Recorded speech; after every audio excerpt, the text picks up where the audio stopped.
Otra vez quisiera hablar, porque he tenido nuevamente una visión que suavemente iba cambiando mi manera de pensar. La oigo hablar, la escucho en el silencio, en el silencio.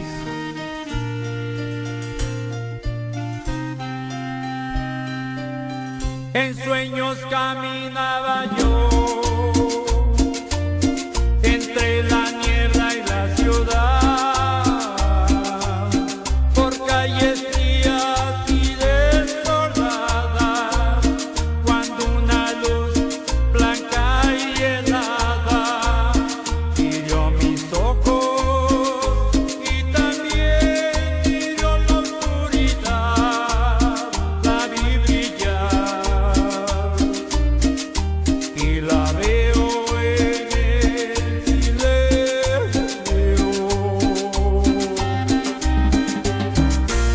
Alá, mi Dios bendito, gracias por darme esta nueva oportunidad y esta vivencia de poder interpretar algo de reflexión.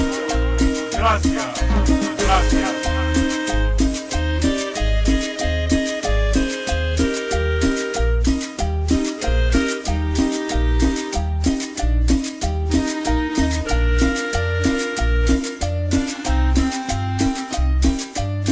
En la desnuda luz miré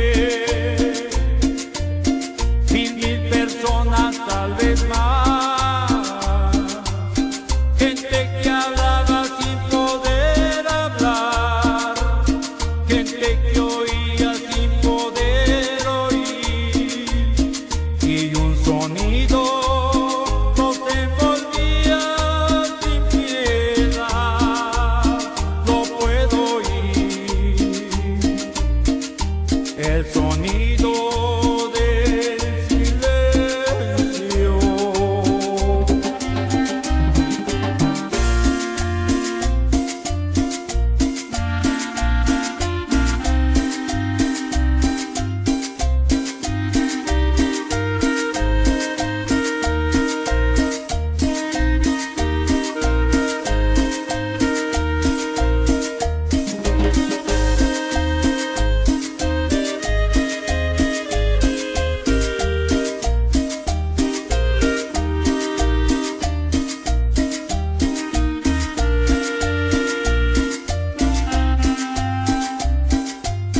Entonces yo les quise hablar, entonces los quise ayudar, quise sentirlo